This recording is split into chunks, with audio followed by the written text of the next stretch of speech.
முதலில் எழுத்தெல்லாம் ஆதி பகவன் முகச்சே உலகு. இசைஞானி இளையராஜா இசை உலகின் கடவுளாகவே பார்க்கப்படுகிறார். இளையராஜா மெட்டு போட்டால் படம் கண்டிப்பாக வெற்றிபடும் என்ற நிலைமைதான் 80 மற்றும் 90களின் காலகட்டங்களில் இருந்தது.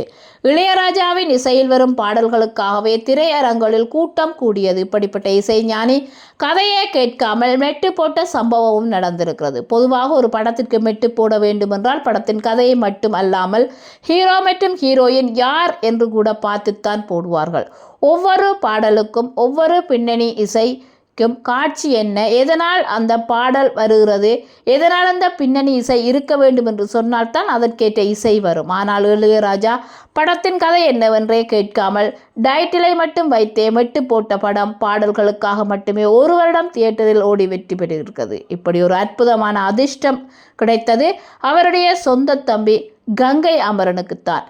தம்பிக்காக இளையராஜா மெனக்கட்டு செய்திருக்கார் என்று அப்போது பேச்சுக்கள் எழுந்தது. உண்மையில் நடந்த கதையே வேறுதான். அப்போது இளையராஜா அந்த அளவுக்கு எல்லாம் பெயரெடுக்காமல் சாதாரண இசை அமைப்பாளராக இருந்த காலம்.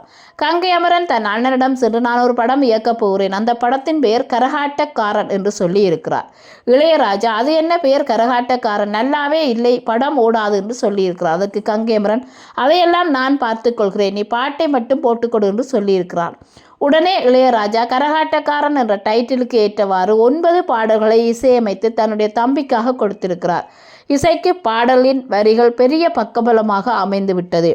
படத்தின் ஆரம்பத்தில் இளையராஜாவின் குரலிலே பாட்டாலே புத்தி சொன்னான் என்ற பாடலை மிஸ் பண்ணக்கூடாது என்று தியேட்டருக்கு ஓடிய ரசிகர்கள் அப்போது அதிகம். அதைத் தொடர்ந்து மாங்குயிலே பூங்குயிலே, இந்தமான் சொந்தம் உந்தன் சொந்தமான், குடகுமலை காற்றில் வரும், ஊரு விட்டு ஊரு வந்து போன்ற பாடல்கள் இன்று வரை இளையராஜா கிட்ஸில் முதல் இடத்தில் இருக்கிறது. மீண்டும் ஒரு புதிய தகவலுடன் உங்களை சந்திக்கிறேன்.